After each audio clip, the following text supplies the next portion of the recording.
Noah గురించి నాకు ఒక డాక్టర్ చెప్పడం జరిగింది. ఇక్కడ వచ్చిన తర్వాత డాక్టర్ సరోజ గారితో మాట్లాడి పిల్లలు లేక 4 years నుంచి మేము బాధపడుతున్నాము.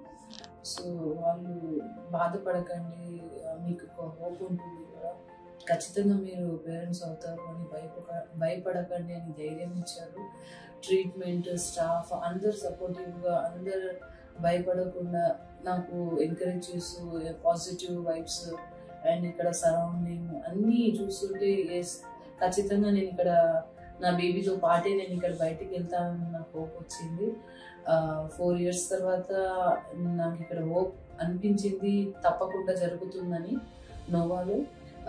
నాకు I'm with my baby now. నా పాపతో నేను ఇక్కడ వచ్చాను, మేడం గారితో కలిసాను, చాలా సంతోషంగా ఉంది. Thank you Noah.